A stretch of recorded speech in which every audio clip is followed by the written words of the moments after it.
৫৬,০০০ বর্গমাইলের ছোট্ট দেশ বাংলাদেশ। এই দেশের আকাশপথের যোগাযোগ হয় মূলত ৮টি বিমানবন্দর দিয়ে। যদিও এর বাইরেও দেশে আরও ৬টি বিমানবন্দর রয়েছে। এছাড়াও রয়েছে কিছু সামরিক ঘাঁটি ও পরিত্যক্ত এয়ারফিল্ড। বিমান বাহিনী প্রয়োজনে সামরিক ঘাঁটি ব্যবহার করে, আর এয়ারফিল্ডগুলোর প্রায় সবই বর্তমানে পরিত্যক্ত অবস্থায় পড়ে আছে। বন্ধ থাকা বিমানবন্দরগুলোর মধ্যে বগুড়া, ঈশ্বরদী ও লালমনিরহাট বিমানবন্দর গেল সরকারগুলোর আমলে একাধিকবার চালুর উদ্যোগ নিলেও তা আলোর মুখ দেখেনি। অথচ এই ৩ বিমানবন্দরেই যাত্রী চাহিদা রয়েছে। বর্তমান সরকার আবারও নতুন করে উদ্যোগ নিয়েছে বন্ধ থাকা ৬টি বিমানবন্দর সহ মোট ৭টি বিমানবন্দর চালুর জন্য। সিভিল এভিয়েশনের বোর্ড সভায় এই সিদ্ধান্ত গৃহীত হয়েছে বলে জানা গেছে।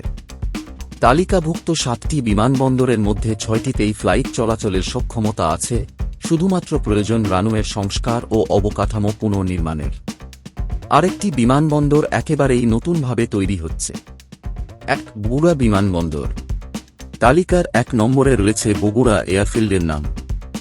ইতোমধ্যে এই এয়ারফিল্ডের প্রথম ধাপের কাজ শুরু হয়েছে। সব ঠিক থাকলে ২০২৬ সালে এটি অপারেশনাল হবে। প্রথম ধাপে ৪,০০০ থেকে ৫,০০০ ফুট রানওয়ের সংস্কার করা হবে, থাকবে লাইটিং ও টাইটিং সিস্টেম সহ আধুনিক সুযোগ সুবিধা। এরপর ফেজ ২ শুরু হবে, যেখানে রানওয়ে বাড়িয়ে ৬,০০০ ফুট করা হবে। এটি হলে সৈয়দপুরের মতোই এখানে বাণিজ্যিক ফ্লাইট চালু করা সম্ভব হবে। ২ ঈশ্বরদী বিমানবন্দর। ১৯৯৬ সাল পর্যন্ত সচল থাকা এই বিমানবন্দরটির গুরুত্ব দিন দিন বাড়ছে রূপপুর পারমাণবিক বিদ্যুৎ কেন্দ্রের কারণে। ২০১৪ সালেও এখানে ফ্লাইট চলেছে। নিরাপত্তা ব্যবস্থার উন্নয়ন ও রানওয়ের দৈর্ঘ্য বাড়ালে এখানেও অনায়াসে ফ্লাইট চলতে পারবে। ৩ কুমিল্লা বিমানবন্দর। ঢাকার খুব কাছে থাকা সত্ত্বেও দীর্ঘদিন ধরে বন্ধ এই বিমানবন্দরটি চালুর তালিকায় রয়েছে। দেশি বিদেশি বিনিয়োগের কারণে কুমিল্লা বিমানবন্দরে রয়েছে অপার সম্ভাবনা। বর্তমানে বিমানবন্দরটি চালু না থাকায় বিনিয়োগকারীদের হেলিকপ্টারে যাতায়াত করতে হয়। ৪ লালমনিরহাট বিমানবন্দর। এক সময়ের জৌলুসপূর্ণ, সমৃদ্ধ ও বিশাল এলাকা জুড়ে গড়ে ওঠা লালমনিরহাট বিমান ঘাঁটি ছিল এশিয়ার দ্বিতীয় বৃহত্তম। বিগত সরকারের অনীহা ও ভারতের আপত্তির কারণে কার্যক্রম বন্ধ রয়েছে। চালু হলে এটি নেপাল ও ভুটানের সঙ্গে যোগাযোগের পাশাপাশি ভারতের জন্য একটি কৌশলগত প্রতিদ্বন্দ্বী হয়ে উঠতে পারে। এখানে বর্তমানে ৬ জুলাই ১,০০০ ফুট রানওয়ে থাকলেও তা ১০,০০০ ফুটে উন্নীত করতে হবে। এজন্য আর্মি ও এয়ারফোর্সের কাছ থেকে কিছু জায়গা নিতে হবে, যেখানে টার্মিনাল ও অন্যান্য অবকাঠামো তৈরি করা হবে। ৫ ঠাকুরগাঁও বিমানবন্দর। উত্তরের জেলা ঠাকুরগাঁওয়ের এই এয়ারফিল্ডটিকেও গুরুত্ব দিচ্ছে সরকার। লালমনিরহাটের মতোই এটি একটি নিরাপত্তা গুরুত্বপূর্ণ অঞ্চল।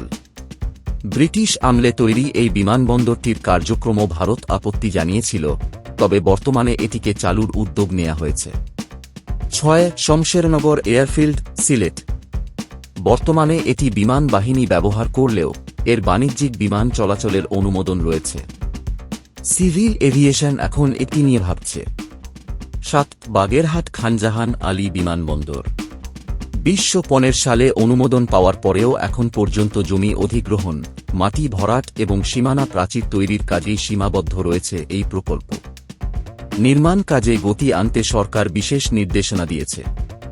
এই ৭টি বিমানবন্দর চালু হলে দেশের অভ্যন্তরীণ বিমান চলাচল আরও গতিশীল হবে, বাড়বে বিনিয়োগ ও কর্মসংস্থান, এবং আঞ্চলিক উন্নয়ন ত্বরান্বিত হবে। অনেকেই এই উদ্যোগকে বাংলাদেশের অবকাঠামো ও যোগাযোগ ব্যবস্থার উন্নয়নের এক নতুন সম্ভাবনার দুয়ার হিসেবে দেখছেন।